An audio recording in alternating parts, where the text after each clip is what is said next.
Starbane's Avenue.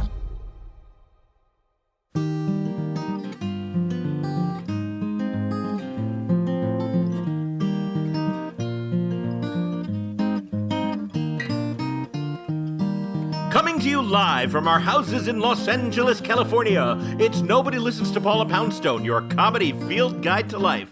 Tonight, spiders. Whether it's itsy bitsy and going up your water spout or a Goliath tarantula under your bed, spiders scare us, fascinate us, lure us into their webs. Dr. Eleanor Spicer Rice is here to answer our arachnid queries. Plus, what? Another mailbag so soon? Well, when Tony Nita Hull reads through 100 emails from nobodies in one day, she's got stuff to share, including a theme song for Captain Crinkle's spin-off show. God damn it, Bonnie. You got more fan mail than I did. I'm Adam Felber, the man who tries to weave our discussion into a web that captures a topic at its heart. And now, please welcome the woman whose spinnerets always spew out silky irrelevance without any pattern in sight, Paula Poundstone. Hey! Hey guys, how are ya? Welcome, Paula. And thank you so much, and thanks to tonight's house band, Colin Miller on the guitar. Colin, by the way, is also the operations manager at Wait, Don't Tell Me. And every time I've had an operation there, he's been the manager, which is just great. Telling, right, like the time I had the tummy tuck, I stood up afterwards and I had this huge pot belly, and I demanded to speak to the manager, and it was Colin. And the time I cut myself in half, and then I had to have an operation after that, again, there was Colin. So, yeah. Who was the name of the guy that was upset? Ed. It was Ed? It was either Ed or Richard. I think it was Ed. Yeah. Yeah. So I'm not going to describe in detail what happened that day. All I'm going to say is Colin was the operations manager when I had that surgery. But what Colin really does, as he described to Bonnie Burns earlier this week, is he is in charge of everything at Wait that isn't funny. Wow. It's not a lot. It means he handles a lot of details and apparently my appearances, I'm guessing. Also, he's quite a musician. That's some nice guitar work there, Colin. I think he might be a graduate of the Berklee School of Music in Boston. Am I imagining that, or is that a thing? No, he is. He told me he was. Thank you, Captain Crinkle. Yes, he is. No problem, Adam. And thank you, Colin. Hold on. There you go. Oh, there it is, the signature Crinkle coming in from Captain Crinkle, ladies and gentlemen. So, Paula Poundstone, what's new? I'll tell you what's new. My dog Mo, previously known as the Pod Puppy, is now known as the Prank Puppy. Last week, she repeatedly turned on the treadmill while I was sitting on it in a chair recording the show. And last night, I was hungry for Fritos, and I knew I had a bag. I looked all over for them, and I finally found them. I reached into the bag, and there was regurgitated cat food in there. She does stuff like that now all the time. Well, your first suspect would probably be a cat on that one, wouldn't it? No, I don't think so, and I'll tell you why. A few days ago, she put an elephant in my backyard. And Wait, that had to be... Yeah, a few days ago, she put an elephant in my backyard. And then President Trump stopped by, saw the elephant, and said, don't tell me.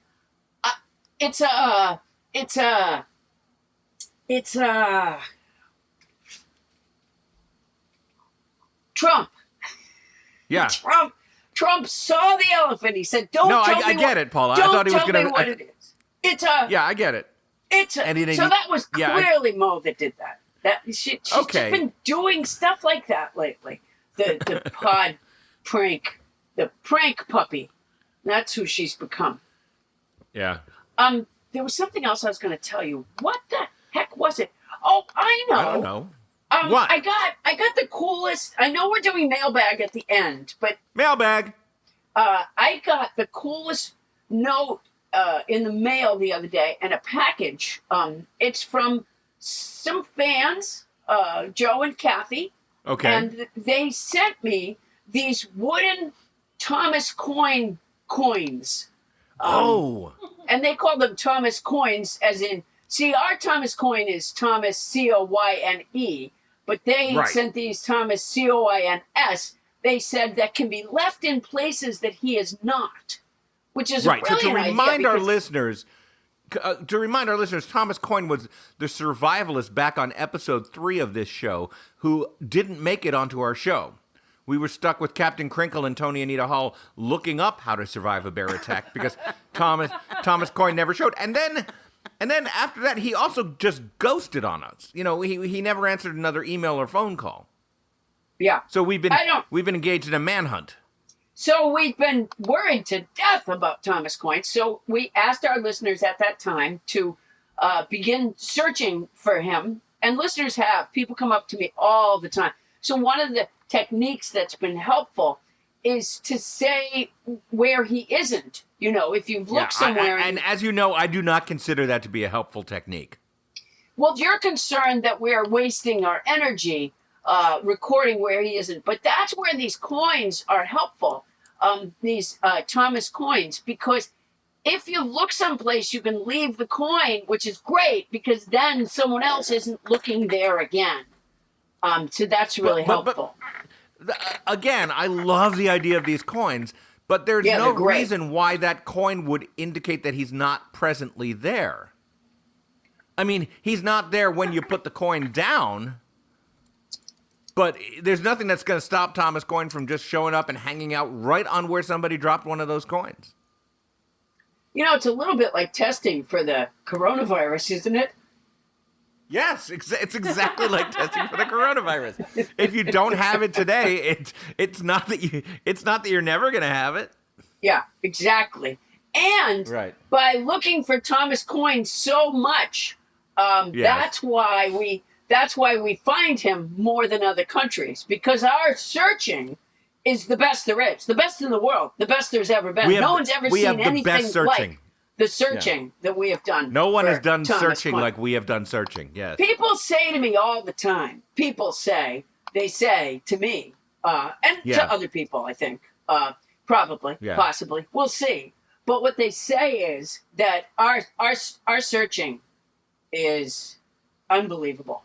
You know. Yeah, people Tremendous have never searching. seen anything like it. They come to me and No. they say, "How could you have been doing all this searching?" That's exactly what they say. And other countries aren't searching for Thomas Coyne. And that's why they That's don't why find we him. have many more places where Thomas Coyne isn't than they do. Yes, exactly. Yes. We have cases of places where he isn't. We have more cases. Yeah, we really Yeah. do. So it's All right, I very think we've similar exhausted science. this. But Yeah. anyways, Yes. oh, Yes. I don't think so. But anyways, we do have those Thomas Coynes, and Right. I think that's a brilliant idea. And I want to thank Joe and Kathy so much for sending those in. Joe and Kathy Osterman, by the way, just in case you were wondering which Joe and Kathy. We've It's had some amazing contributions from listeners lately. I mean, just recently, a listener, and maybe Tony Anita Hall will help me remember the name of this listener, posted a video of the intro to Perry Mason, but altered That was to Raymond be... Burr. That was Raymond Burr. Oh, I'm sorry, Raymond Burr. Raymond Burr posted it? Yeah, that's who sent that in. That was Raymond Burr. Oh, no, I think it was Christine somebody, wasn't it, Tony? It was, I believe, Christine Cox. Okay. Working with Raymond Burr, no doubt, but it had altered the opening to Perry Mason to be the case of the murder of Doug, the intern. Yeah, that was they did. They took Which- the opening, like, what do you call that? It's not the credits. What do you call that part that begins the show? The cold open, No, that's not the cold open. No, the theme part- song, It's the the part tease. with it's the part. No, it's the part with the theme song over top of it. But where The they titles, the opening titles. no, thank you very You're much. welcome. See, Captain Crinkle has been in Captain the Crinkle. business for quite a while. People, right? you know what? Jackson. Now that we're talking about the contributions of our listeners, and thank you so much, all of you, Christine. That was an amazing title sequence. Yes. She put in the episode's name was Doug, and then she put in where Perry usually hands the judge some sort of document. It's Adam's book, which of course was in the crime scene when Doug was killed.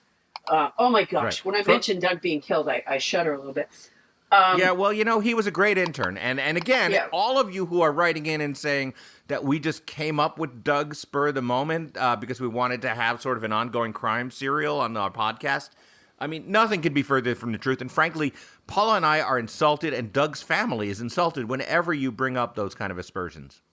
Yeah, I'm insulted. Do you want to know how insulted? Tune in next week. How? By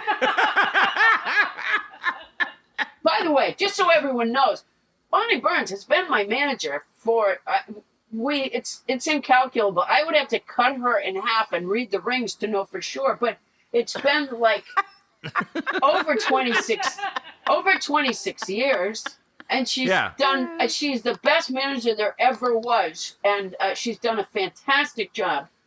No doubt. Yeah. How do you get a podcast like this without that kind of management? You can't get a podcast without a manager.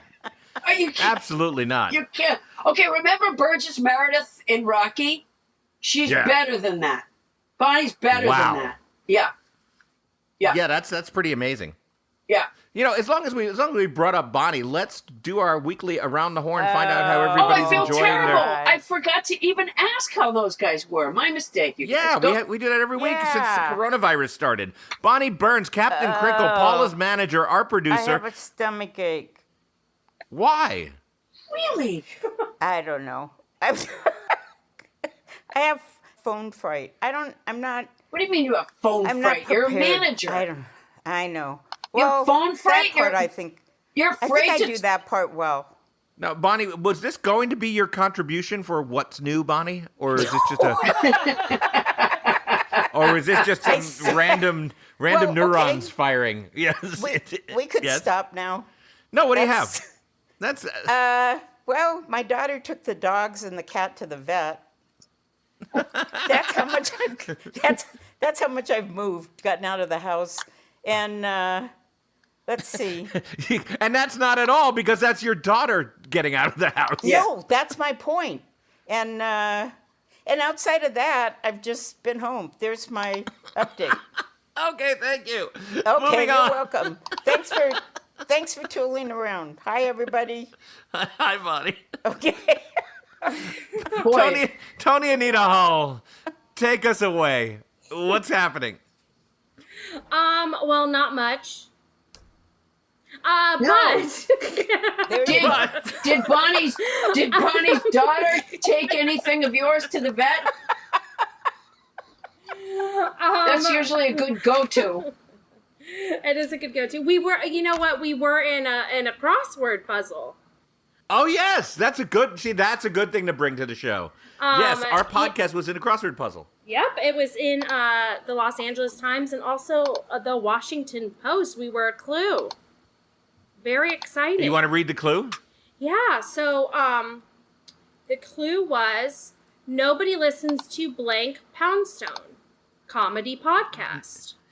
Now, I love this that we made it onto a crossword puzzle. Yeah, it's very I do impressive. too. Yeah, it's just because of that great managerial work. Well, that's what I was going to say. You wouldn't have made that crossword puzzle if I hadn't have made the deal for you to do the podcast. No, absolutely. That's absolutely true. And if it weren't for your daughter taking your pets to the vet, Thank you.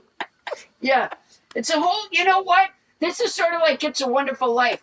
You never know how your life is affecting someone else's, you know? Right. Because Bonnie's cat was pooping all over the house, Bonnie's daughter took the pets to the vet. Do you see what I'm saying? It's one thing that leads to another. So really, our thanks here is to Bonnie's cat. Yeah. Why Bonnie's did cat's she digestive tract.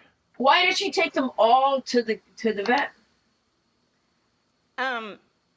Well, they were due for their shots, the two dogs, and the cat is pretty old. And let's see, I can't remember what was wrong with them. I think it was, that he wasn't pooping, actually. Oh my gosh, trade ya. I was going to say, I think the pooping is in your house. Yeah, it is. Yeah. Yeah. Oh my gosh. Yeah, let's Sorry. trade cats. That's a good idea. I Yeah. want to go back to talking about the crossword puzzle. All right, the Oh, crossword okay. puzzle. And Yeah. leave behind pooping cats. Yeah, that was 30. That was 38 across. Is pooping blank. Tony, just cats. no. 38 across was Paula. Tony, what about the down questions? You want to read us the down questions Yeah, of that course. spelled out Paula? Okay, 38 down is honey or sugar. How many It letters? starts with a P. It's 7 letters. It does start with a P, But I'll it's- give you that. And it starts with a Honey P. or sugar. Honey or Starts with sugar. Huh.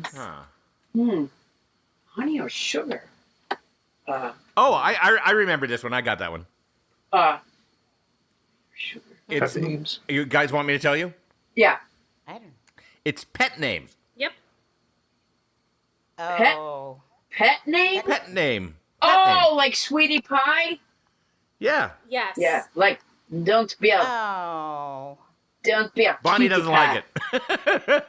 Pet name, honey or sugar. Well, I wouldn't have come up with that in a million years. Okay. Me neither. You know, when your cat poops all over the house, you don't call it honey or sugar. Well, it's a different kind of pet, Paula. Oh, pet name. Oh. Okay, Yeah. this is I- gross. it's na- This is is it- gross.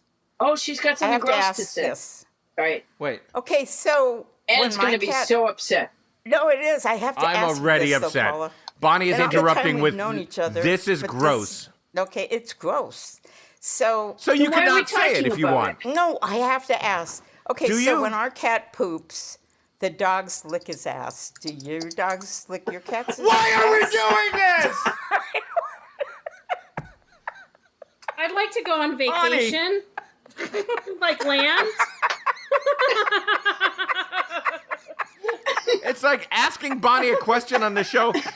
We should do it later in the show because it's like uncorking a champagne bottle and there's no getting that cork back in. And remember when she didn't want to talk? Remember when she was Yeah. like, oh, yeah, I have Take me back. Take me back. Just 20 short minutes ago, she's like, "Oh, I hate this. I'm scared of microphones." And now she's like, "Does your dog lick your cat's ass after it poops?" God we- damn it, Bonnie. We had a listener who wrote in a complaint that I said like something really gross one time, and it caused his gag reflex to go off. His name was Ed. That listener's name was Ed, and Ed right Yeah. now is heaving. Yeah. We might not be the show Yeah. for Ed. And wait Yeah. till he hears my answer, which is not if I get to it first. Oh!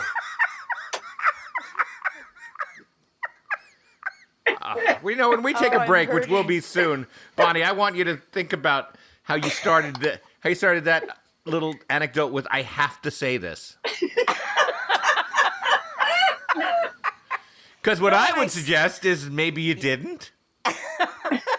No, when I see it, I think this is nature at work, right? Yeah. Oh, I want to be anywhere but here right now.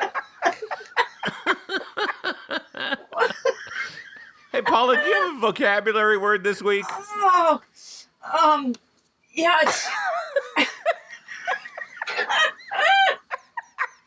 I don't think I can say it. Oh my heavens! You know what, Adam? I do have Yeah? a word. It's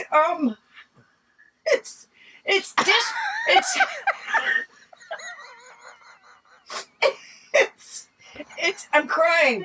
Okay, I have a word. Yeah. It's disputatious, which is an adjective that means fond of or causing heated arguments. Here, I'll use it in a sentence. Okay. My cat Theo is quite disputatious in her exchanges with my dog Mo, who Theo regularly slaps rapidly in the snout. Disputatious. All right. And Adam, hold on a second here. Wait. Oh, I had to get ready. I'm surprised that you didn't know the word disputatious. That sounds like one that you'd be able to at least divine by context.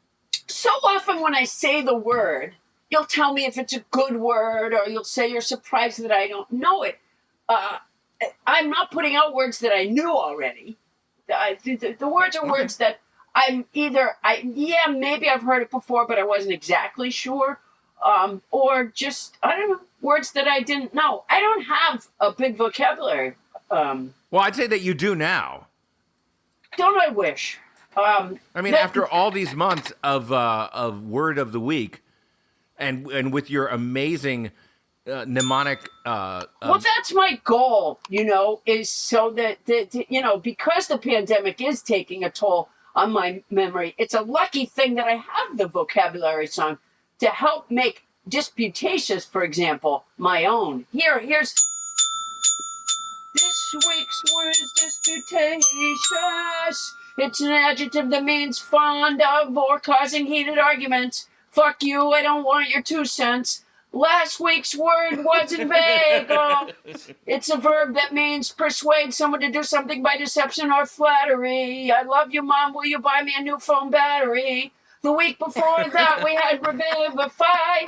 It's a verb that means give new life or strength to someone or something. It happens when you eat a ring ding. Going back before that, we had parlous. It's an adjective from old use or humor. It means dangerously uncertain, precarious, like a maskless idiot with a virus. And not long ago we had incommodious. It's an adjective that means causing discomfort or inconvenience, like when the meaner maid doesn't show any lenience. Let's never forget gallimaufry, which I pronounced wrong until nobody James Hyder corrected me. It's a noun that means confused jumbler medley of things. Hodgepodge, who's podge? Adam doesn't think my song is replicable, but I do. I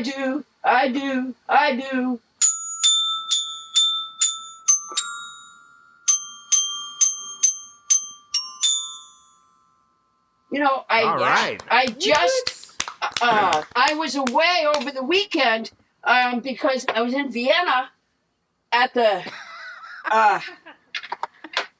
receiving an award. At the Glockenspiel Festival, yeah. I was receiving an award from the Society of Glockenspielers. And it does sound like you've taught yourself a second phrase in the song at this point. Well, I always knew it. I didn't want to reveal it right away. Because, you want to build. That's what I learned about the show business. If there's one thing I learned from my manager, Bonnie, she always said to me, build, Don't let everybody, build. Don't put it all out in the first few minutes, build, which... Don't talk about licking the cat's butt in Act 1. That's exactly... See, I think you've taken her message and then applied it in a practical way. That's fantastic. Sure. Or really another amazing thing she used to say to me is, if you talk about licking the cat's butt in Act 1, make sure you talk about licking the dog's butt in the closing act. That's what... Oh, it's positively Chekhovian in her theatrical advice there. Yeah. Whew, boy. Coming up, in E.B. White's Charlotte's Web, Charlotte the Spider says, I wove my webs for you because I liked you. After all, what's a life anyway? We're born, we live a while, we die. A spider's life can't help being something of a mess with all the trapping and eating flies. By helping you, perhaps I was trying to lift up my life a trifle. Heaven knows anyone's life can stand a little of that. Dr. Eleanor Spicer Rice will open up our eyes to the amazing life of spiders that's coming up when we return to Nobody Listens to Paula Poundstone.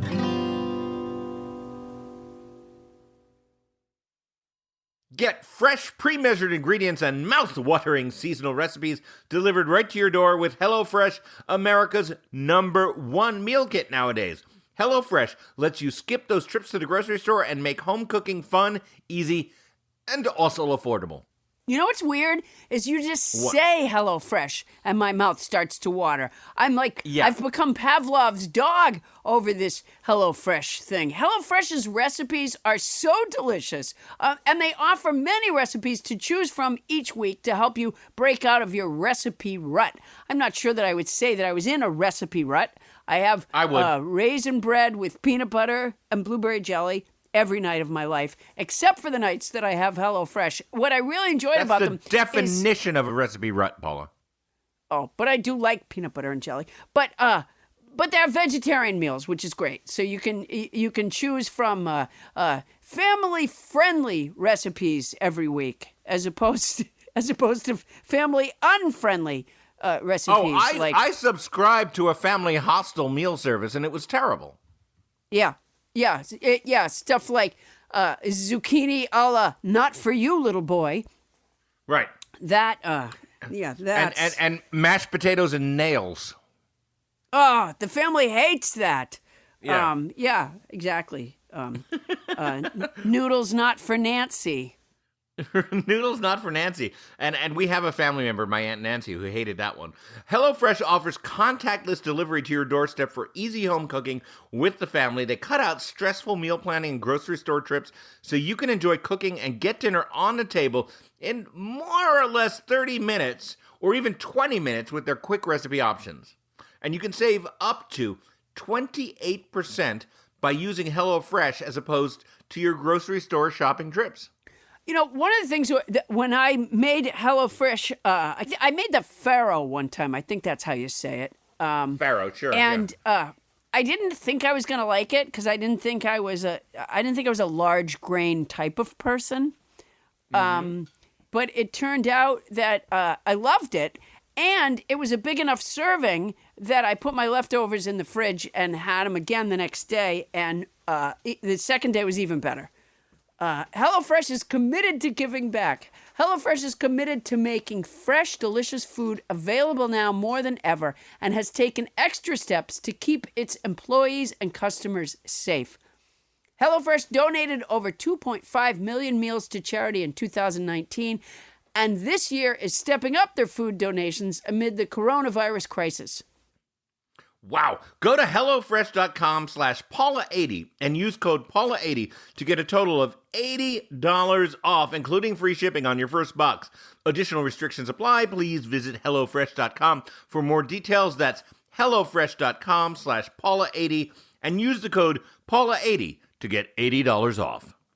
Anybody could use that.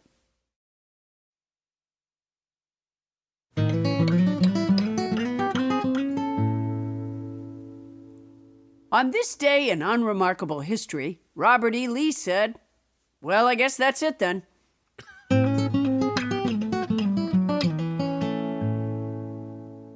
Thank you, house band Colin Miller. You know, I didn't realize that Colin had that kind of musical talent. I really didn't. Me neither. During my operations, he didn't play a note. Again, he's operations manager of Wait, Wait, Don't Tell Me. Yeah. Okay. Guy's a gifted surgeon. Gifted surgeon. He's got great hands. And he picks a mean jazzy guitar, too. Paula, I understand that it is spider season out where you are in Santa Monica, California. It is spider season. They're everywhere. And I don't know, am I wasting my energy being afraid of them? Well, it depends on which ones you're afraid of, doesn't it? Precisely. I don't know enough about them to know which one I'm supposed to yell eek over. Now, are you really genuinely creeped out by spiders? No, I'm creeped out by their webs. We have their webs everywhere. And once you get a web on you, you don't know if the spider was connected to it or not. That is true. That does freak me out, too, whenever So I walk right through their web, and then I'm like, oh, I don't know. All right. Well, we have someone on the phone who can help ease our arachnophobia. Or make it worse. She might make it worse. Dr. Eleanor Spicer Rice got her doctorate in entomology from North Carolina State University, and today she is a senior science writer at Verdant World. Or is that Verdant Word, Eleanor? It's Verdant Word. Hey. Verdant Word, the company she co-founded. She's the author of Dr. Eleanor's Book of Common Ants and Dr. Eleanor's Book of Common Spiders. Please welcome the uncommon Dr. Eleanor Spicer Rice. Yeah. Thanks, guys. Thanks for being here. Hey, thanks for having me. I'm excited to be here. Well, thank you for being with us. So, Dr. Eleanor, should I be afraid of spiders? No, you should not be afraid of spiders, but you should be cautious of spiders because all spiders have venom, but most spiders don't bite, and many couldn't even pierce your skin if they tried to bite you. They're mostly here for good. Yes. There are those that could hurt you. there are some spiders that could hurt you, but they don't even want to hurt you. They did a study where they tried to get black widows to bite somebody. They just tried to force it to bite somebody. And the only way they could get it to bite them is if they squeezed it as if its life was in peril. And finally it tried to bite. It's really hard to get. Yeah, most spiders really try to stay away from you as much as possible. It's really hard to get a spider to bite you. You know what I'd like to know is how they got the person to do that study. Yeah, well, you know what? There's somebody for everything these days. I guess so. But I'll tell you what, when it came out, there were a bunch of us who were just waiting at the edges of our seats to read it. Oh, really? No, yeah, it's thrilling to a lot of us because we hear about spider bites. When you study bugs, everybody tells you they were bitten by a spider, and pretty much every single time they were not bitten by a spider. Well, who bit them? Well, a lot of times, a lot of things can be misdiagnosed as spider bites, like flea bites. When people sleep at night, fleas will bite people on their sides and stuff, and infected mosquito bites, skin reactions, all kinds of things. They did this study where they thought there was a brown recluse outbreak at a prison, and they went back and looked because this poor spider was getting blamed for everything, and it ended up being just a MRSA infection. Antibiotic resistant, infection that was going across. But everybody sees that kind of characteristic and thinks it's a spider bite. But it's not. They're often misdiagnosed. The maligned spider. So did the spiders sue? That would be a good idea. Well, they're probably looking for representation if y'all know anybody. Now, you did mention the brown recluse. Now, what I've always been told is that, especially since I live here in the southwest portion of the United States, that the two spiders to look out for are the brown recluse and the black widow. Right. So those are the two most venomous spiders in North America, but many of us live outside their range. So I'm not sure exactly where you are, but in California, there is a desert recluse in the southern part of California. But brown recluses don't live anywhere near y'all. Oh, really? Well, not near the coast? Adam lives in a town called Black Widowville. Right. Well, to be fair, I have found several black widow spiders in and around my property. One in the garage. One was living behind the TV outside. They definitely are in the Los Angeles area. No, not in front of it. They don't like my taste in movies. Yeah, no. Right. Well, that's interesting. They can there's a Western black widow that does live out there, but they don't. Do you ever get bothered by them other than getting freaked out when you see them? We have black widows all over our yard here, and they don't do anything. All over your yard? Oh yeah, we have them. I mean, we find them under everything over here. I'm on the East Coast. I'm in North Carolina. You said, yeah. Right. Mm-hmm. But I've never been bitten by one or anything. My children run around barefoot all day long. There's no problem with them, but they can hurt you if you do. A lot of times when I do know someone who's bitten by a black widow, and what happened was it had climbed into her shirt, and when she pulled her shirt onto her body, it squeezed the black widow against her body and it bit her in the chest. So it wasn't like it was attacking her; it was just trying to get away from her. But Gotcha. Okay, this would be where I take issue with these spiders, because that's the problem. I mean, I'm not going to do anything deliberately to a spider, but who knows if it goes in my shirt or goes in my sleeping uniform or goes in my shoe, right? Yes. Then this is the thing. Your sleeping uniform. My sleeping uniform. I don't wear pajamas, but I do. I got it. Yeah. All right. Sleep in a uniform. So this is the thing. Uniform. Yeah. And with ID on it, by the way. But that's my whole point about the spiders, that they may misinterpret what's going on and feel the need to bite me, because once you've walked through their web, because spiders around here, they have a tendency. We had one that kept making a web in front of our front door on the outside of our house, and you had no choice but to walk. And sometimes I would remember, and I go, and I would be careful and try to, move around it. But plenty of times you just walk out not really thinking, and then first of all, there's spider web all over your face and in your hair, and second of all, I have no way of knowing if that spider's still hanging off there or not, and what if it thinks I attacked it? Well, those spiders do not really bite you. Those orb weavers, it'd be really hard. I mean, it doesn't even really hurt if they bite you. But They will. they don't hurt you if they bite me, but me they might hurt. No. Those are not to be feared. I mean, they'll Wait, crawl all what over kind you and did they you won't say hurt it you. was? Orb weavers is just a general type of spider. Different types of spiders can build different types of webs, and some build that Charlotte's Web kind of orb, that big, beautiful Oh, yeah, thing that is that beautiful. you're walking through and wondering if it's in your mouth. Yeah. That's what you have. And what I'm guessing is that you would turn your porch light on at night, would you? And then they would come out and they would catch everything that flew to your porch light. Oh, And I so, see. and they're really good at catching stuff. They're wasteful feeders. They catch so many things that they have to throw out the dead, bugs that they can't eat in the morning. Why don't they They're donate excellent. them to less fortunate bugs? They really Yeah. should. Well, they do. They throw them on the ground. The ants will come and get them, I guess. Okay. But those spiders, they don't really. In the morning when you come out, they're not there anymore because they only use their web at night. And then many times they'll take their own webs down. If you would give them time and stop ruining their house, they'll eat their webs and then They'll build do it what again to their every webs? night. They'll eat it? They'll eat it. They'll go around and disassemble their webs, and then or you can just save them the step and crash through it in the morning. So they don't And live then- in their webs long term? Oh, they live beside their webs. They just use their webs. Those just use their webs to catch food, and then they hide in the daytime. And then when you turn that light on, it's like, setting up Feeding time. Yeah. the fried chicken house. And then they're just like Yeah. turning on the light, and so that's what they're doing. So they're not, unless you're walking out there at nighttime when they're feeding, they're Well, not going to sometimes. be on you. Well, Huh. yeah, Yeah, sometimes. but you could just turn your light off. I don't have a curfew. Well, Why are they so attracted to cars? Seems like it's a side view mirror thing happening, or Oh, a yeah, front they're fender thing. always on my side view mirror. oh yeah. I mean, think of how great that is for a spider, that all it has to do is set up a little web right there in that protected area, and then you drive around and catch all of its food for it.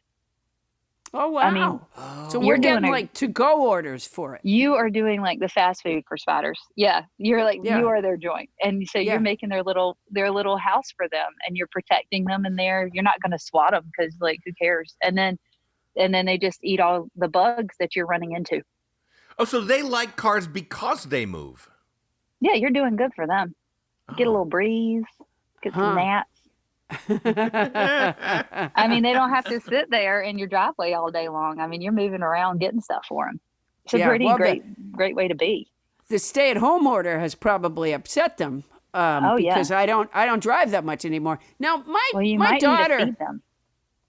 yeah, they're still there. My Yeah. daughter took a spider class in college, and I don't think she did it so much. She didn't go to this college in hopes of studying spiders. I think it was really what fit into her schedule. But having said that, the only reason I know she took a spider class is because I think she has referenced in conversation that class to me more than any other class she took. But why would someone intentionally study spiders? What's to be gained from it? From studying spiders. Yeah. It's the coolest thing. I mean, first of all, arthropods. So spiders aren't insects, right? But arthropods are like spiders and ticks and mites and stuff, and insects. They make up 80% of the life that we know on Earth, right? So Arthropods do? yes. So they're most of the animals that we can see. So everywhere your daughter goes, there are spiders. You're never more than 4 feet from a spider. I know the guy who did this study. He did it in the Arctic. He did it everywhere. You are never more than 4 feet from a spider, even while we're talking Wow. in our separate places. So You your just daughter creeped is me out. constantly- No, you're supposed to be getting excited. Oh, yes, This is that's what it is. Yeah, you're supposed to Never be more getting than 4 thrilled. feet. Yes. Because, 2 feet from where I'm sitting is my shelves of videotapes. Do you think that the spiders are behind the collection of the Waltons or the honeymooners? Oh no, let's think about this. The Waltons are probably more wholesome. Let's go with the Waltons. While they just back there. Oh, they are more hoping for wholesome. some pie. Yeah, let's face it. Yeah. The honeymooners was a constant threat of domestic abuse. Oh, it's probably painful for One them of to these think about days. Although they do have kind of tumultuous love lives themselves a lot of times. So, Oh, do they? Oh, Is yeah. there a lot of heartbreak in the life of a spider? There's a lot of husband eating, isn't there? Well, spiders are all predators, right? So any spider could be a lover or it could be a meal for that female. Because to mate, he has to insert his special mating organs right underneath where her fangs are. So she could either eat him. So he has to, all these spiders come up with different ways of tricking their girlfriends into doing it with them. So like the orb weavers, a lot of the orb weavers will sit on the side and they'll strum songs like a guitar. They'll like pluck a song on the guitar, and like in riding spiders do this. And the riding spider the female will sing back to them, like pluck a song back to them, and they'll work something out that way. When you say pluck, what are they plucking on? The web? They pluck the strings of the web. So the female she'll tune the web. But here's the thing. So when he goes and mates with her, right, he doesn't want anybody else to mate with her. He wants to be the only mate. So as soon as he inserts his pedipalps into her, he spontaneously dies. And then he just hangs there until she either eats him or he falls off so that nobody else can mate with her. It's called extreme monogamy. Yeah, I would that think is so. Extreme. Yeah. Whoa. See, it seems like if they I all can't, have weird things. but like to suicide through sex, it's just amazing. Yeah, but you got to get it done. And then some spiders, like the ones that weave little sheet webs in your yard. You ever wake up in the morning and you look out and you see like little sheets in the grass? Yeah. Those spiders will come up and they have these like sexy web flexings. So they'll flex the web like a mattress, and the female will come out and she gets hypnotized. And then he releases a chemical and it causes her to pass out. And while she's knocked out, he mates with her and runs away. And then she wakes up and she's pregnant. He roofies her. Whoa, that doesn't sound ethical. No, but it happens. Hashtag WTF though. I mean, they all do crazy stuff. All of them. Like if you see a Do any of spider, them just approach the female and go, "Hey, you got something on your face"? There? Yeah. No, there. No, you know what? I'll just get it. I'll get it for you. Yeah. And then That sounds like link spiders do that. They'll be like, "Hey, I'm gonna be the best boyfriend ever. Do you want to like a back rub?" And then they give them like a massage. And when the female gets all like sweet because she's gotten this massage, he jumps on her and mates with her and runs away. So yes, that actually happens exactly like you said. They all like do crazy stuff. Even black widows. You want me to stop talking about spider sex? Let me just tell you black widows real this quick. is fascinating. No. And black widows are called black widows for a reason, right? Oh, I'm not sure if I'm more excited that I'm single or that I'm not a spider. Oh, yeah, no kidding. Well, you have all the power, except for with black widows. So what black widows do is the females have cobwebs. They're not, you know what a cobweb looks like. You know, it's not that pretty street web. Okay, so they put their sex pheromone in the cobweb. And so real healthy, robust black widow females have this real strong pheromone. So all the males come from all around, but the first male that gets there will wind up her web. So it looks like she's sickly because he takes away all the pheromone as he winds it up. And then she's waiting for the party and he'll be like, "Oh, nobody likes you, but I like you." And then he'll mate with her. He tricks her. He's like that terrible boyfriend that like, makes you feel real bad about yourself so that you'll stay going out with him. Wow. But does he then get killed in return? Not always, no. Black widows don't eat their mates as often as they are as said to eat their mates. They will sometimes if they're hungry, but not every time. Huh. Wow. Well, you would think then that one of the first mating questions from the male would be, "Are you hungry?" Well, that's what they do on that web plucking. They'll pluck it and they'll say, "Are you hungry?" And if the female runs after it, they run away. Oh, wow. Jeez. So they're not really lesson learners. Like, don't you think that if humans could figure this out about spiders, how come spiders can't figure it out about spiders? Why do the females keep falling for these tricks or the males fall for tricks? It's just this beautiful situation. I mean, but have humans learned it about other humans? No. I mean, No. No, they have not.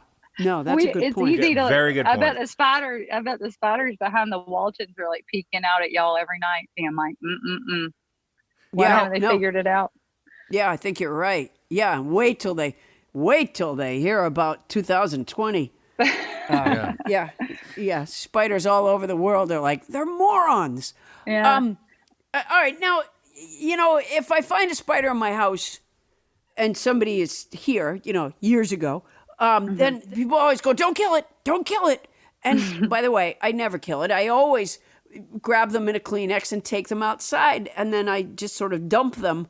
But does a spider even survive that when I dump it out of a Kleenex onto the grass or onto the pavement? Aren't they hopelessly dislocated from their home if you do that?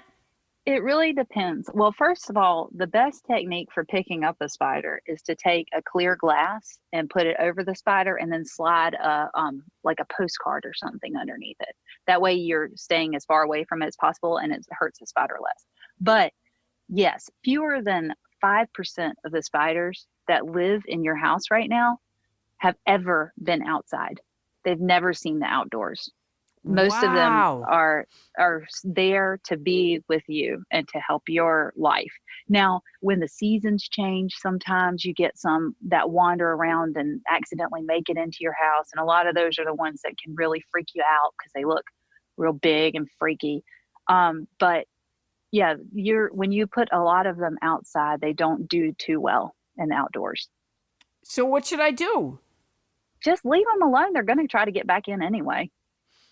They're not doing anything. All they're doing is helping you out. So they've done the studies on people's homes. In what way are they helping me?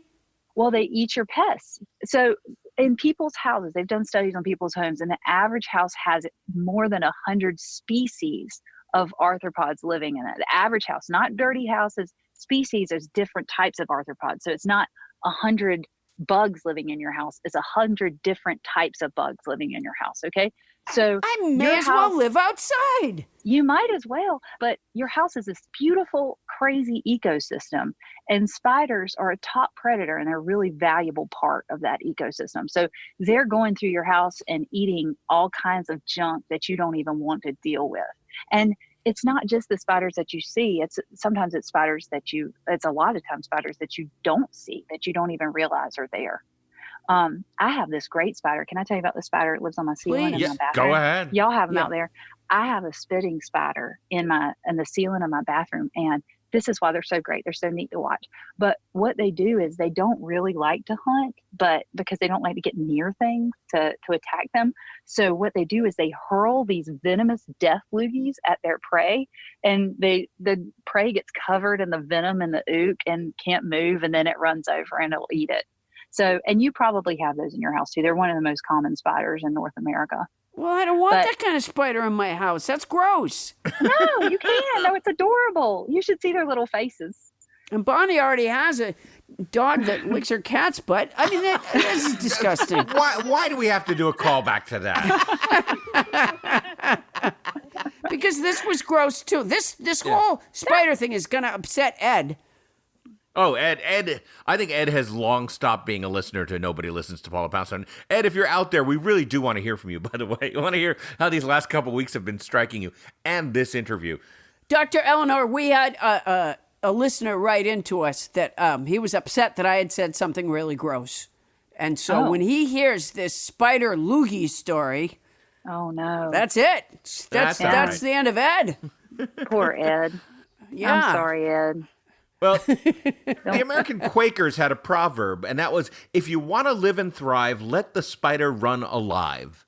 And that works unless, of course, you're a fly. Then the spider's parlor is not such a happy place. But stay tuned, everyone, to hear more about your favorite arachnids when we return on Nobody Listens to Paula Poundstone.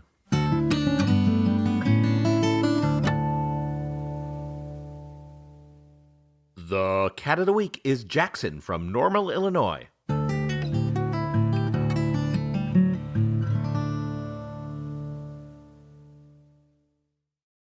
Is there something interfering with your happiness or preventing you from achieving your goals?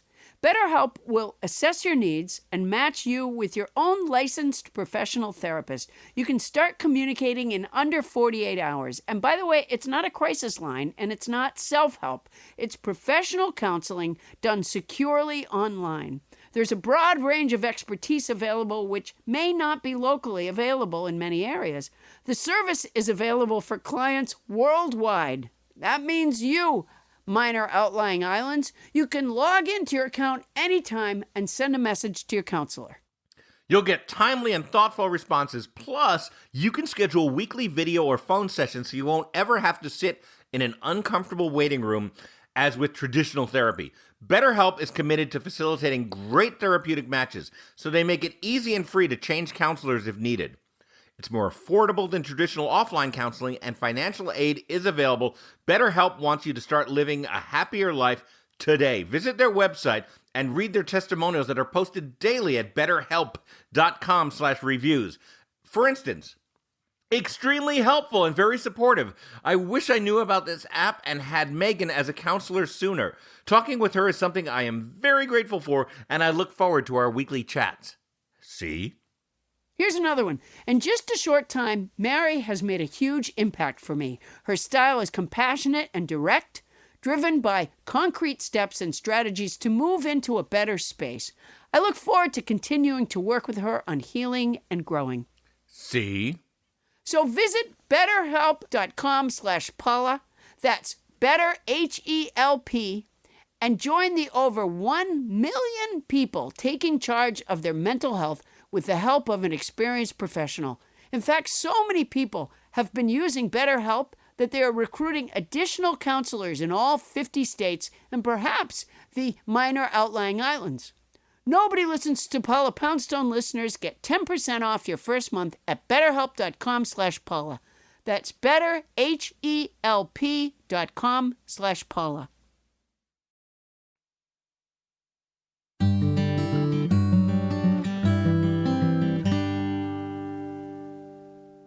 And we're back with Dr. Eleanor Spicer Rice. And thank you for the spicy music, Colin. Yeah, Colin. So, Dr. Eleanor, you mentioned earlier that each kind of spider, not every kind has a different kind of web, Well, yeah. right? No, they do. So the webs are kind of like fingerprints, right? So Really? But there's different types of spiders in general that build general webs, like the orb webs and the cobwebs and those little, sheet webs that we were talking about. And then each spider that builds a web will have its own web. But many spiders don't build webs at all. They're active hunters, like wolf spiders or fishing spiders. They can use webs to make like little sleeping bags for them, or they can use webs to like jumping spiders, for example, can use webs to make a drag line as they walk in case they tumble off the surface, and they can use it to climb back up. So a lot of spiders don't have webs at all to catch prey. There's a kind that's all over my back porch, and I call these particular webs Escher webs. Instead of making the orbs, they make these squares. Do you know what I'm referring to? No, I know. Oh, okay. All right. Then I don't know. I know that some spiders do that, but I don't know which species you have back there. Yeah, and they're not like symmetrical. You look at the orb kind. I mean, every now and then we'll get one in the backyard somewhere that is that lasts a long time, and it's just amazing. Yeah. But these kind of Eschery looking ones always look like they're falling apart. They look like they look like how American cars were built in the 70s, like they were supposed to break. Right. That was the Like an point. AMC Pacer or something. Yeah. So, but they're smaller, so the strength of their webs correlates with the type of bug they want to catch, right? So you have bigger spiders, they need thicker webs. If that little Escher web caught a moth, it would freak out. It wouldn't be able to do anything with it because it would be too big. So they have to build their webs exactly right to fit to catch the kind of prey that they want to catch. Oh. And they can use webs for all kinds of things. I mean, in terms of like prey capture and stuff. And they can shake the webs to see if somebody's, there or not. And we use spider silk, or we used to use spider silk a lot too, because it's very, very strong. And so What'd you use it for? Well, we all in World War I and II, they would have black widow factories where these people would keep just black widows in little jars, and they would harvest the silk from them because silk is so strong, but it's also so straight. And they would use it to make sights for their weapons. So they would use those for the crosshairs for the weapons. And I never knew that. The crosshairs in like rifles were Black Widow silk. Mm-hmm. Yeah. Wow. And they had whole factories where mostly women would sit there all day and just pull silk out of the butts of black widows. Okay. Did there ever be dogs that would lick the? Paula? I'll let Bonnie Down. ask. You know what, Dr. Eleanor, I'm 60 years old, and I realize there's nothing you can do about that. But here's the thing. So I've been on the planet for 60 years, and I even have a daughter that took a spider class in college and has shared with me. So most of what you're telling me, I have never heard before. Like World War II, there were Black Widow factories or what. I've never heard this. And I read, not a lot, but some. And I talk to people and I watch the news and the occasional nature show. How much of this shit are you making up? Oh, well, you'll have to find that out later. I mean, it's just crazy to me that I've never heard any of this. My daughter, But Allie. people don't talk about spiders except for your daughter. Yeah. I mean, people are scared of them.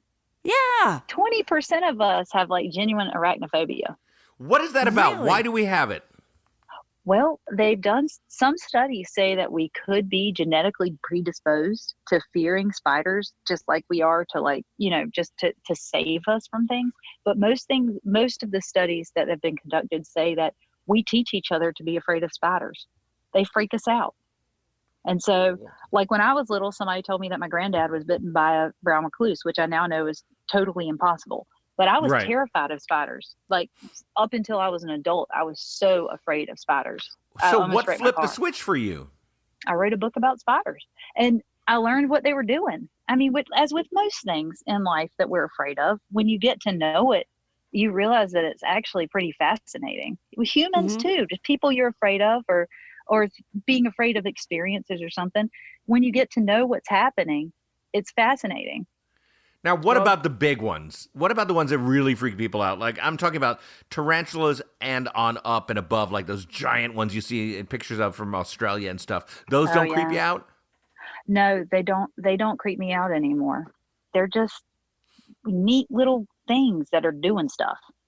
No, And so, tarantulas are not neat little things that are doing yes, stuff. they are. They're No, really neat. tarantulas They're neat. are They build really little creepy. hammocks for themselves so that they can molt. And they're really So they are. can They're mull? really neat. What do you mean by mull? They molt. Oh, molt. Excuse me. Oh, Well, Yes. they live a long time, don't they? Like some of the bigger Some of spiders them, really yeah. do have long The lifespans. males, yeah, the males only live a couple of years, but the females can live like 30. I mean, they can live a long time. And some spiders that live in your house can live a really long time. Most spiders only live about a year, but like some phyllostatiid spiders that many of you have running around your houses can live, 12, 20 years. And they're Really? I mean, they are your housemates. Yeah, some of them were there before you got there, and they might be there after you leave. you know what? If they're my housemates, there are some dishes in the sink right now. You got to tell them. They can have at it. I used to Yeah. work a club many, many years ago in Raleigh, North Carolina. So wait, you might know this club. Charlie Goodnights. It was a Charlie comedy Goodnights? club. Yeah. It's the only comedy club we have here. Yes. Yeah. Well, they used to have in the downstairs dining room, they used to have big, like, tanks, aquariums. And in them were tarantulas. And one time I was there and I had dinner before it was, time to tell my little jokes. And while I'm down there having dinner, somebody happened to notice that the tarantulas weren't in one of the tanks. Oh. Yeah, that makes for a rough meal and not a fun show. Yeah. No. They're like, uh-oh. Oops. Did they find it? No. They're probably check 4 your feet away luggage? from me now. They could be in my luggage. My daughter, Allie, one day she was outside and she starts screaming with excitement. And I went out and she had found a jumping spider. And she said, these are so cute. You have to look at this. Wonderful. And we got a, magnifying glass so I could see. And they do. They have these little faces. my It kind of God, was they are adorable. They're so So- cute. They have those giant eyes. Oh, can I tell you something else about them? Please. When they mate, we were talking about how spiders mate. They have little love dances for each other. And the dances are for each species has its own little song and dance because they have really big eyes so they can see. A lot of spiders are pretty much blind. Those that live in webs and stuff can't see very well, but those that can hunt like jumping spiders. So they have these little things where they'll lift their little butts in the air and they'll shake it in the air while they tap out a little song on the ground for the female. It's so cute. And so that's their own song. It's their own language, species to species. But they also have their own dialect. So like the jumping spiders in your yard, if they talk to a jumping spider of the same species from a lot farther away, they might not be able to understand each other as well because they have their own dialect within their jumping spider language. Wow. Wow. Isn't that beautiful? So is there some of them that don't pronounce ours? Probably. Yeah. Like Bostonian spiders? Yeah, exactly. Yeah, I'm a spider. I'm a spider. I've been living in your yard for a long time. Yeah, you know what?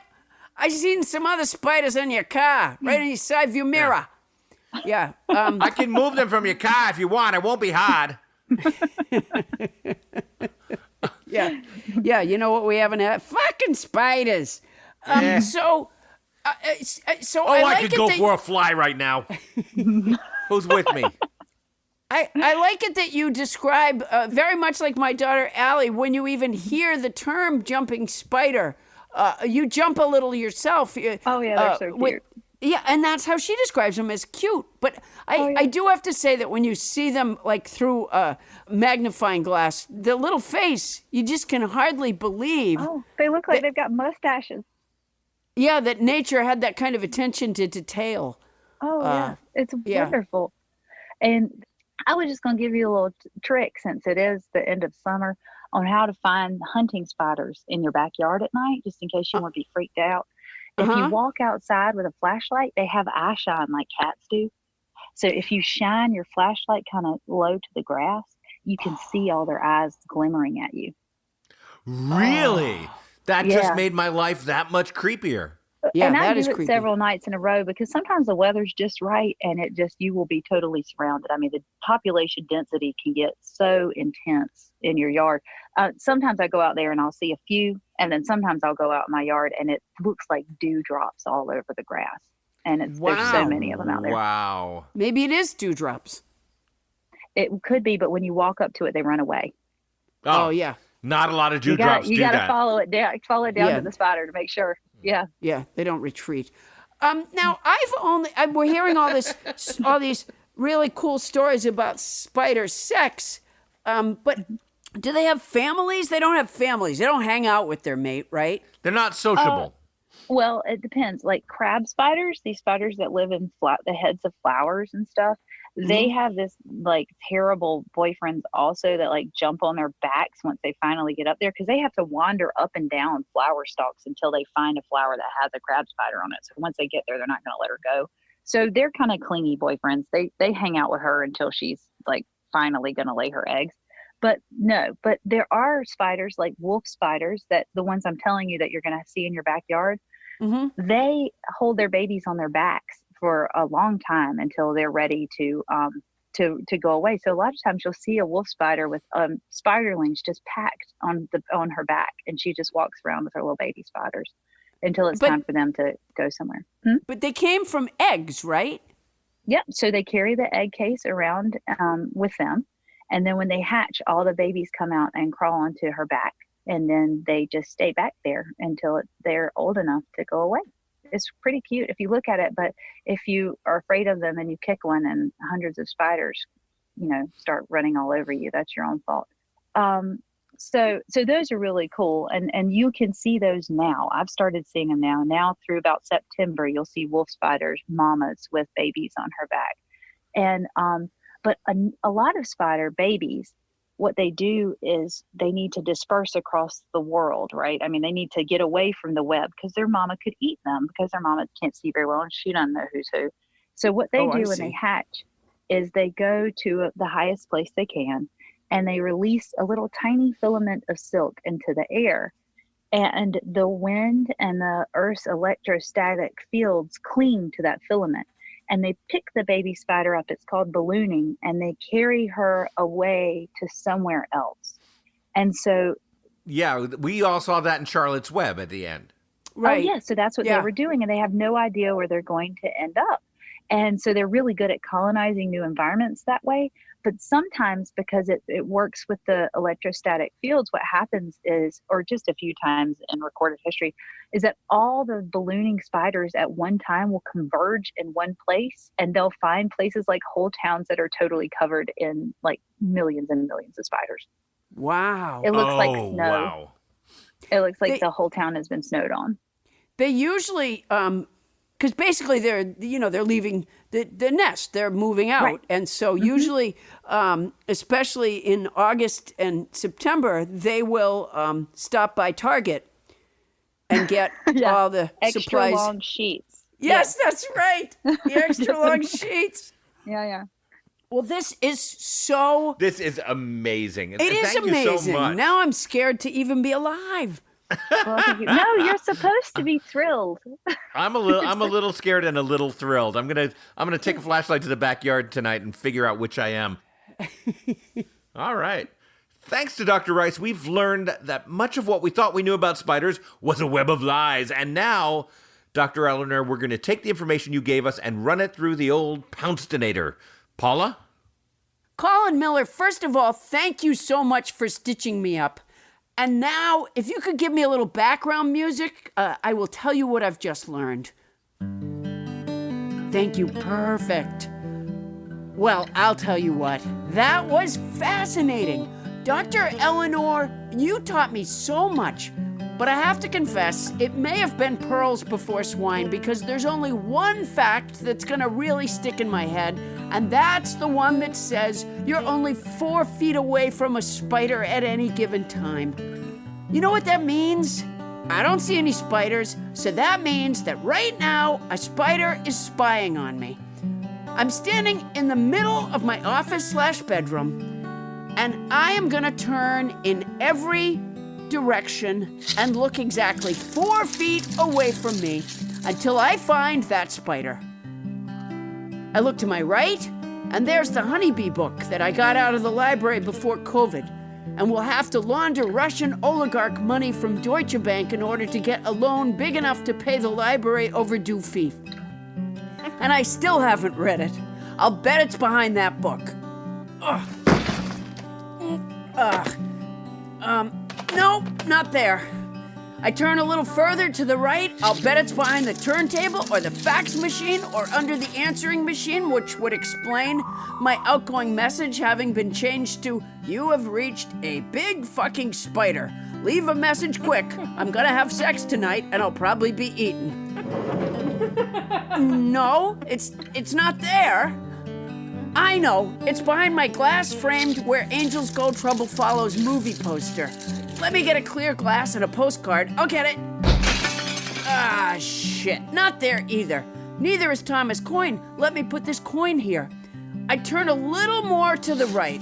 It's gotta be behind these alphabetized videotapes, directly 4 feet from me.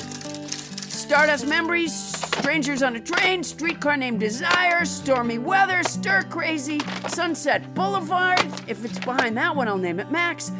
Sweet Smell of Success, The Taking of Pelham 1, 2, 3, Take the Money and Run, A Tale of Two Cities, Tampopo, Taxi Driver, Tender Mercies, This Land Is Mine. Not here either. No spider. See, Dr. Eleanor was wrong. Ah, shit. That was metric. Start over. Well, she is the author of Dr. Eleanor's Book of Common Spiders. Dr. Eleanor Spicer Rice, thank you so much for coming on our show. That was a delight. Thank you both. Y'all were a delight. I really appreciate it. All right, thanks so much. Take care. Stay safe. Thanks. See ya. Bye. Coming up, we have an entry in the contest to compose a theme song for Captain Crinkle's spin-off show. And how come nobody's writing a theme song for me? Tony Anita Hull opens up the mailbag. That's coming up right after this.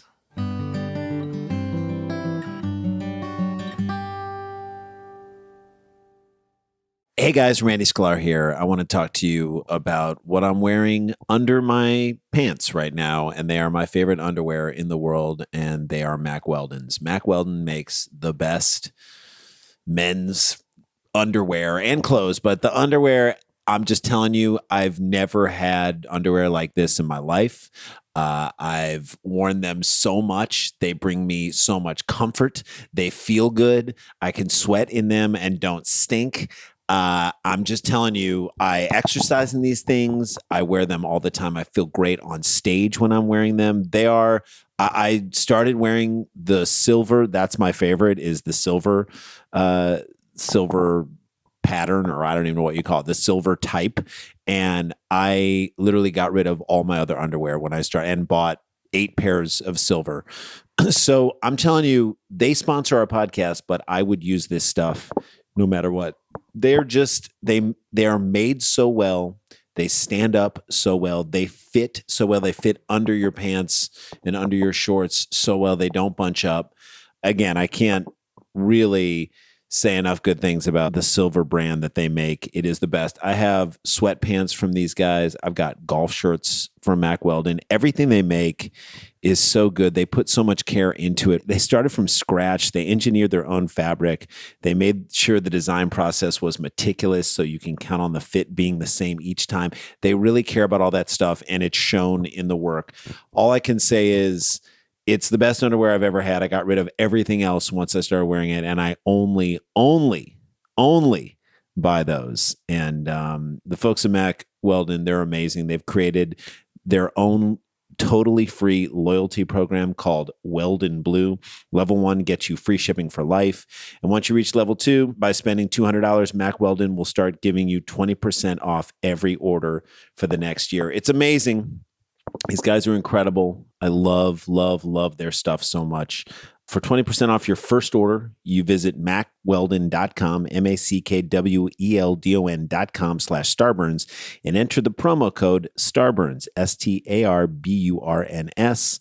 Again, mackweldon.com/Starburns, and enter the promo code Starburns for 20% off your first order. Become a member of the loyalty program. It can only help you. You will love this underwear so much. You'll love it as much as we do, and that's a whole heck of a lot. mackweldon.com/Starburns, promo code Starburns.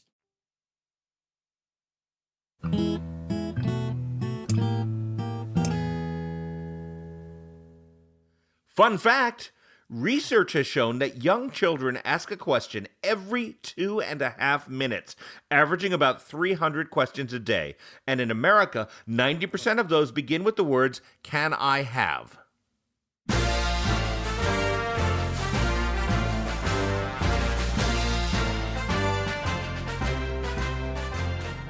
Hello, it is I, French President Trump, announcing to you nobodies that I have my own mini podcast. The French President Trump Weekly Presidential Press Conference. It drops weekly on Fridays at 2 p.m. Pacific Time, 5 p.m. Eastern Time. That's a 3-hour time difference, which I calculated with no scratch paper, no calculator, because I am a very stable genius. It's like nothing anyone has ever heard before. No other president has been able to do a mini podcast like this. Lincoln tried, but he couldn't get it done. So listen to moi take questions from the press every week. People are saying,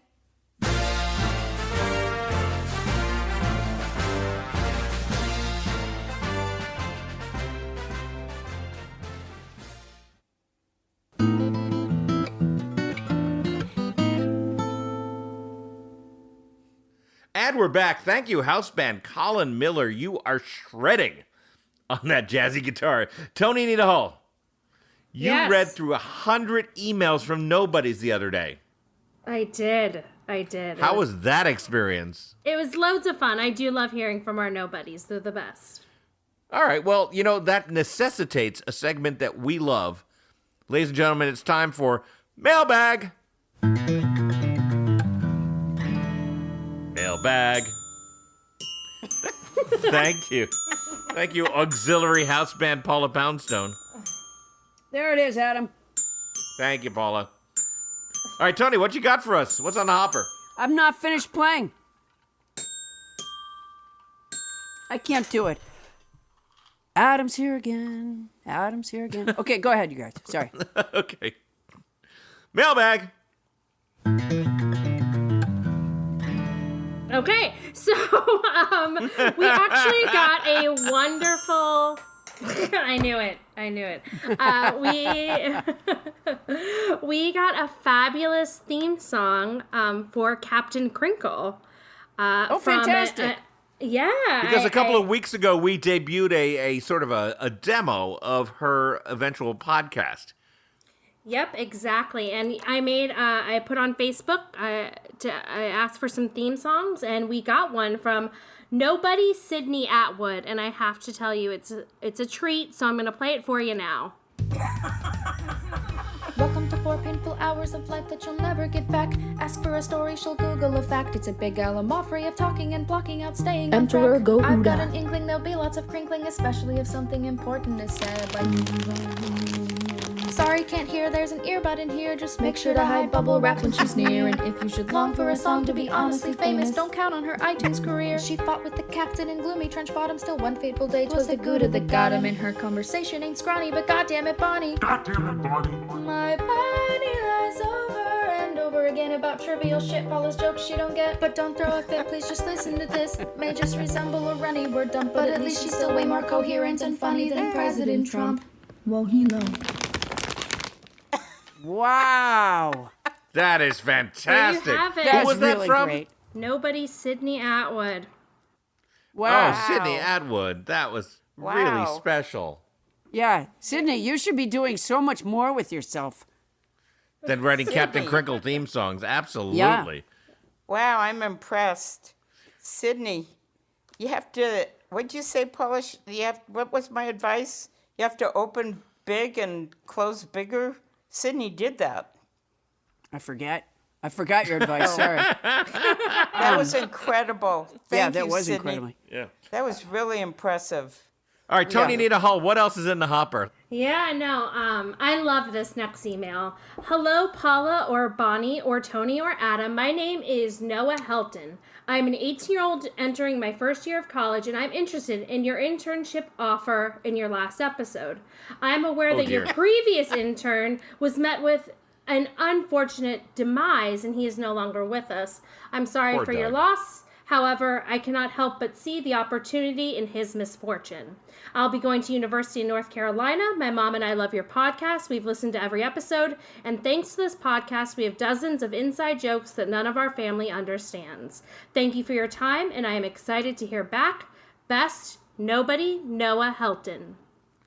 Wow. Wow, that is really nice. And brave. I like it. We've driven a wedge in the Helton family.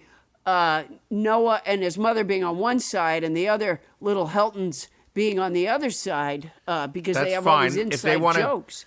If they want to get on the inside, they can listen to our podcast. I don't think so.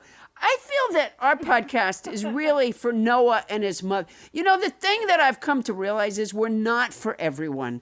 And even within an individual family, will be for some and not for. So it's Noah and his mom against the other Heltons. So far, no legal action has been taken. But Noah, I think we weren't, because we're still grieving, we weren't really considering replacing our intern just yet. Yeah, But Doug has left a hole in this show. as soon as we're finished with the grieving process, Noah, you're in. Welcome to think- our new intern, Noah Helton. Yeah. I think it's what Doug would have wanted if we had ever asked him what he absolutely. wanted. Yeah. We never did, because he was No, our we never intern. It was did. his job to ask what we wanted. Yeah. I'll tell you something. There is a movement now for interns not to do stuff like get coffee. Like, really, the interns should be in like the meetings, and they should really be seeing how things work, and they should really Right. be, shadowing the people who really do the jobs, as Sure. opposed to just, getting coffee. And especially now with the stay-at-home order, because, by the time Noah gets my coffee coming from Adam's, the show will be over. That's right. Besides which, Noah, and write this down, I don't drink coffee. Not at all. She doesn't like coffee.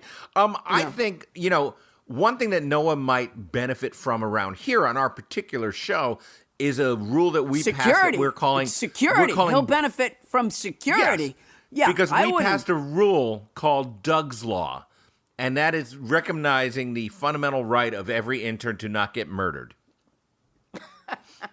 Yeah.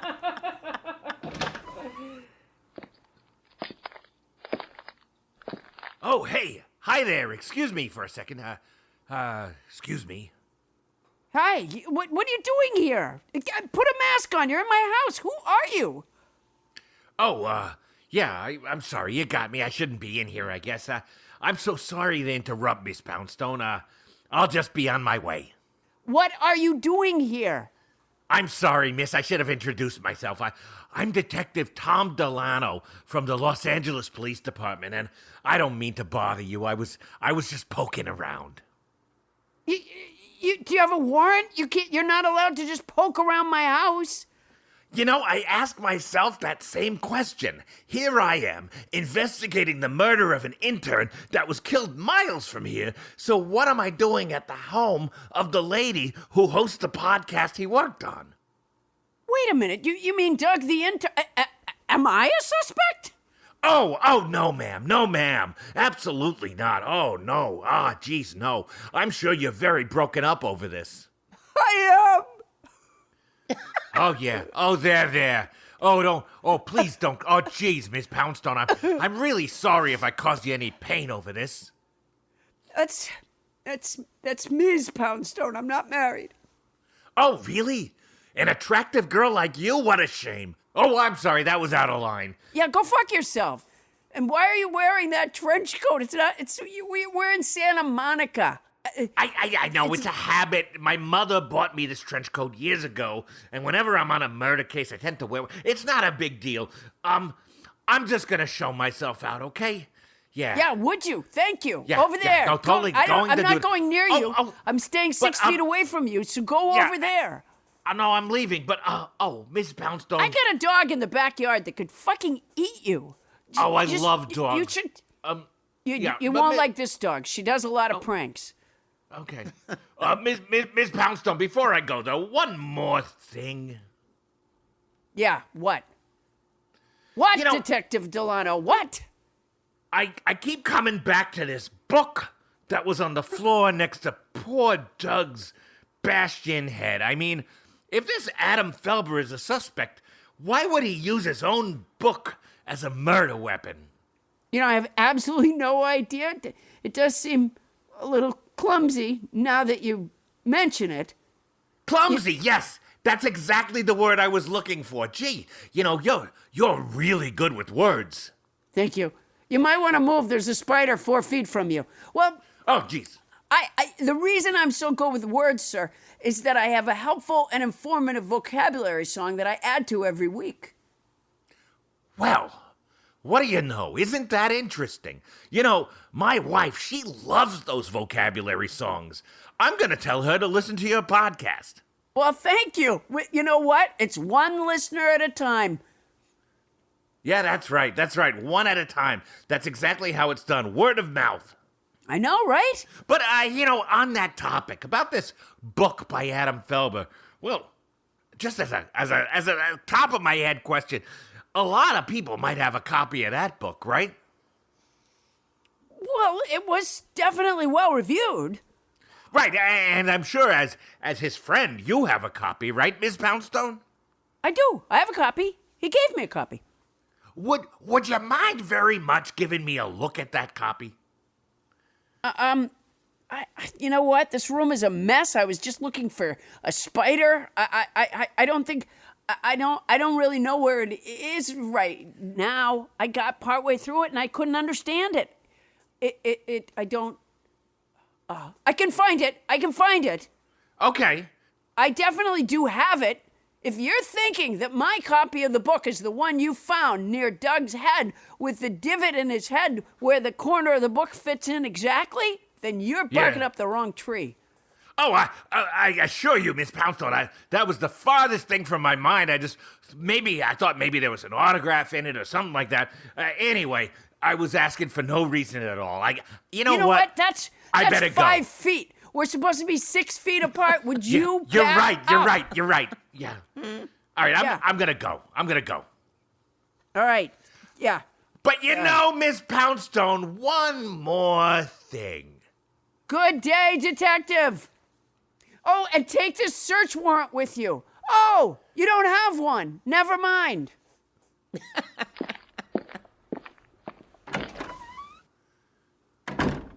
Ooh, boy, that was weird.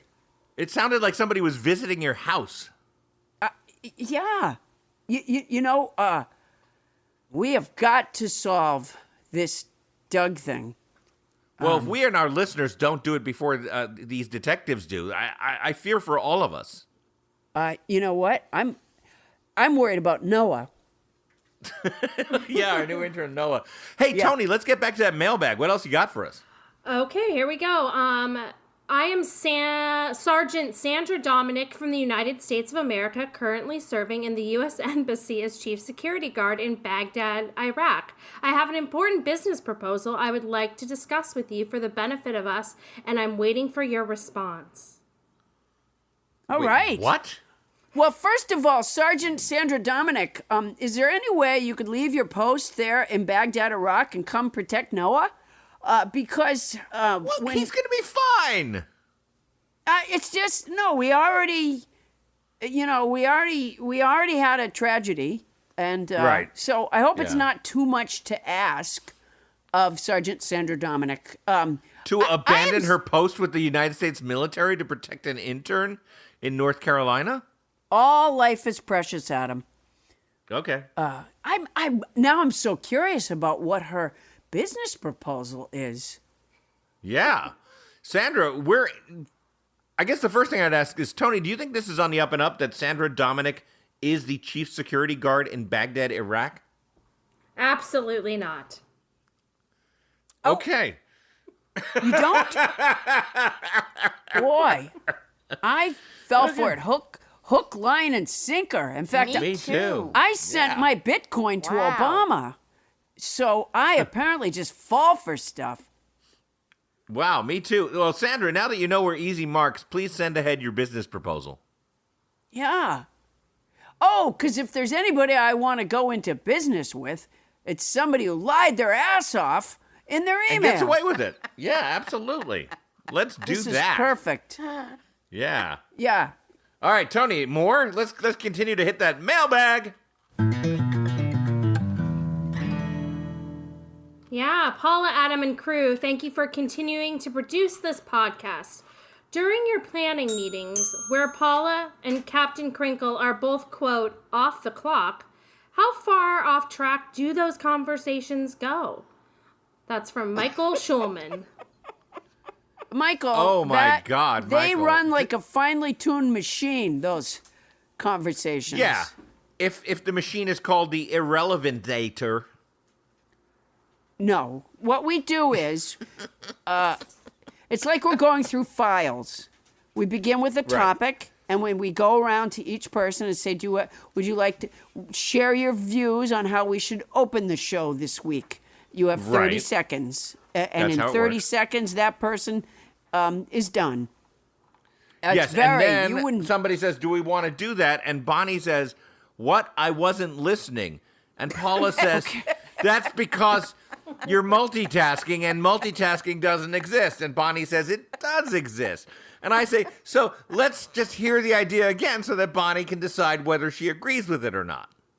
You know that CarMax online car sales thing? Bonnie bought a car one time during our meeting and insured it and got extra tires.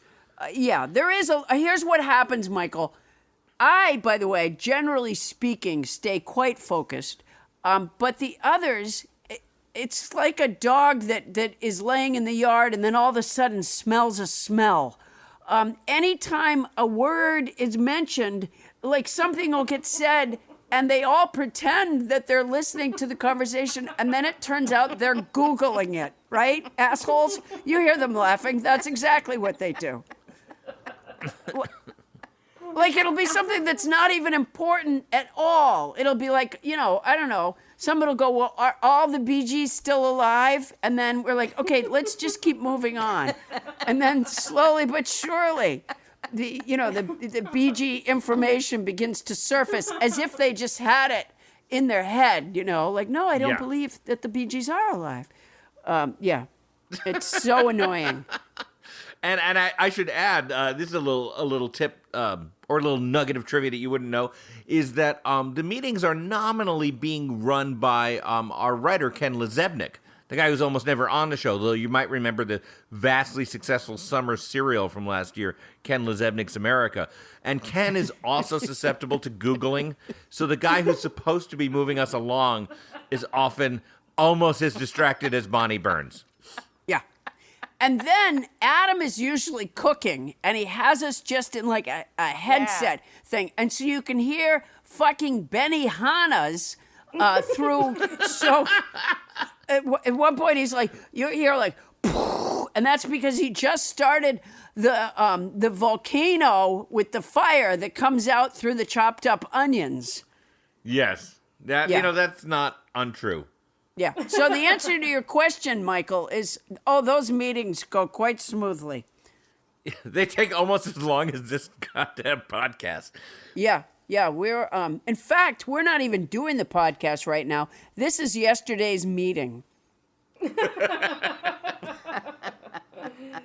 Hey, Tony, let's get back to that mailbag. What else you got for us? Yeah, so Susie Smith on Facebook wrote, Bonnie, I love you. I'm certain your hair is lovely. By the way, will we be seeing Adam's unshaved nape anytime soon? Yeah. Whoa. Who's that from, Tony? Susie Smith. Susie Smith. That's a real name. So Susie is referring to when Bonnie said that she'd only washed her hair twice during the pandemic? Since mid-March. That's since mid-March. Yeah. Okay. Yeah. All right. Yeah. All right. I stand corrected. If you're going to be literal Yeah. like that. Then I think that's, hey, listen, it doesn't matter to me. I don't. Yeah, no, I'm nowhere near Bonnie's head. But her email is about my hair, and I will say this. Because my daughter has requested I grow out my hair for the first time in more than a decade, I have now washed my hair 2 or 3 times with shampoo for the first time in more than a decade. I had no idea that you'd been shaving it. I just thought it didn't grow. Really? Yeah. But this is just a beautiful symbiotic relationship. The shampoo that Bonnie hasn't been using, Adam has been able to make use of. That's fantastic. Yes, I have. I mean, it's almost an inch long now, my hair. I think it is, in fact, an inch long. So Get out of town. the thing is, the reason why I started shaving it is that there's almost no hair on top anymore. But I have a luxurious side mane. Oh. Yeah. What was that? I stopped. Yow. Well, I haven't cut my hair since the pandemic. And I think I'm never going to cut it again because I was so annoyed by those people that were protesting for the stay-at-home orders to be lifted because they were like, we need haircuts. We need haircuts. And I just think, what the hell is the matter with America? We are the wussiest people in the world.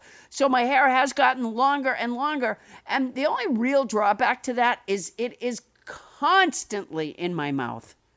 I don't know how the hell cats stand it. Every time I turn one way or the other, like my hair goes in my mouth again. Honestly, I have fur balls. Wow. That shouldn't be. You shouldn't have fur balls. It used to be that at night I would be in my bedroom and I could hear my cats out in the living room going like that. Right. And now it's the other way around. Now the cats are knocking on the door going, are you okay? Are you okay in there? Because I have fur balls. Tony, what else you got for us? I can't find who sent it, but someone did complain about Bonnie's crinkling, how it feels cheapened now.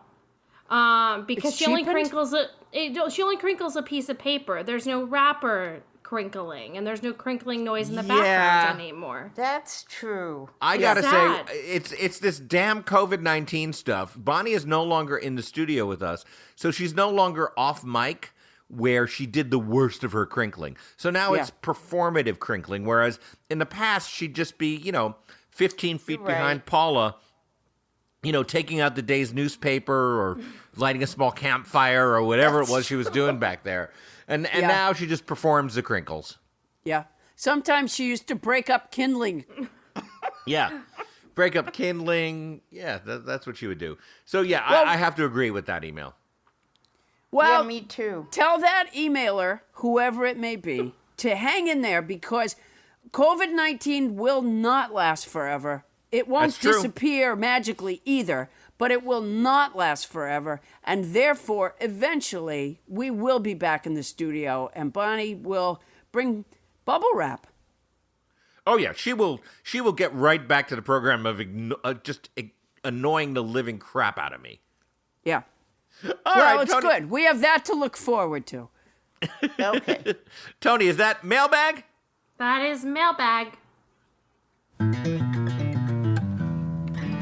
Mailbag. Well, Paula, we've talked about spiders on this show, and quoted from Charlotte's Web, E.B. White also said, once you begin watching spiders, you haven't time for much else. I got Nice. it. Mailbag.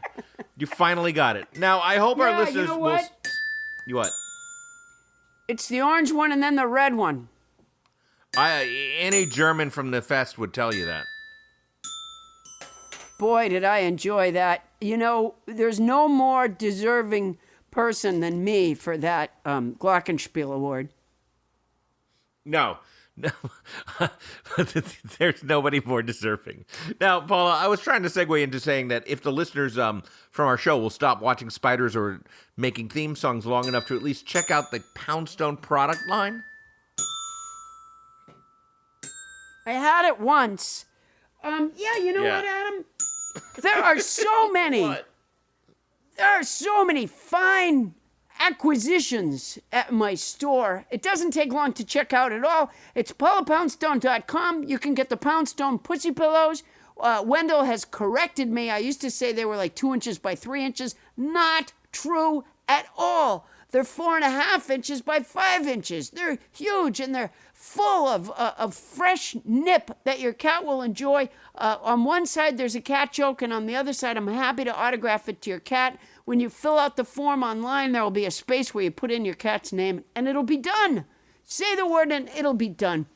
The other thing that's available, not on my website, is I'm doing cameo videos now. So if you would like me to send a message, a video message, to someone that you know, you can go to cameo.com/PaulaP33. That's cameo.com/PaulaP33. And back to my website, I do have a series of comedy videos that I made specifically to help get people through the COVID-19 depression. They're called RX Laughter Videos. If you go to paulapoundstone.com and you click on the tab that says RX Laughter Videos, they'll come up. Oh, and Miss Poundstone, one more thing. I'm sorry to poke my head back in again. Yeah, It's me, Detective Delano. Delano. You know, probably nothing, but the boys in the lab, they had this lab test of Doug's blood, and there was a significant, there were no drugs, but there was a significant amount of catnip. Oh, there was catnip. Well, then Doug may have been working alongside Wendell over in the sweatshop making the. Yeah, that's probably what it was. That's probably, Yeah. as I said, it's probably nothing. I was just checking in. I'm sorry.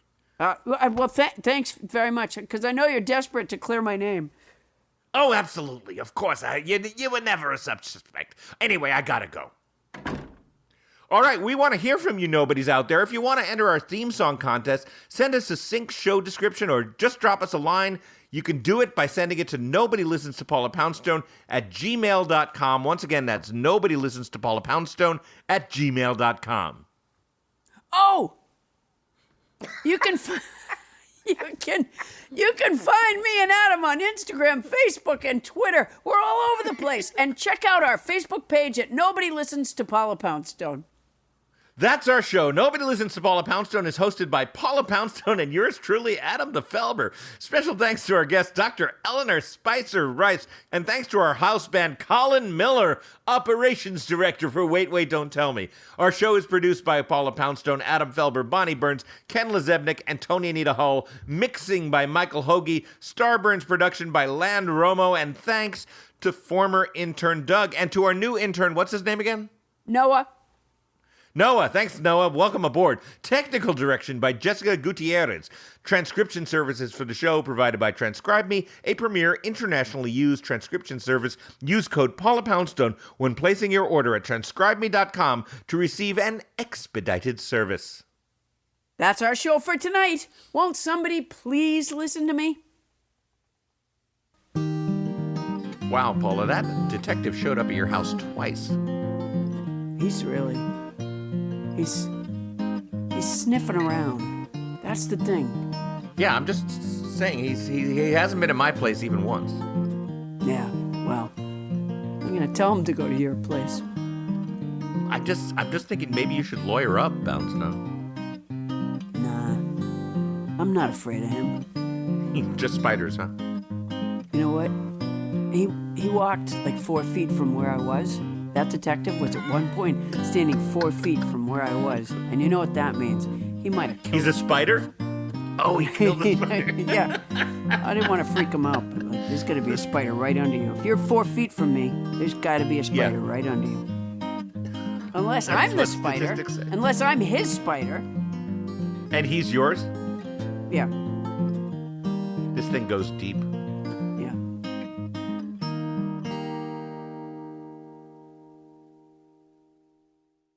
Starburns Audio, a podcast network.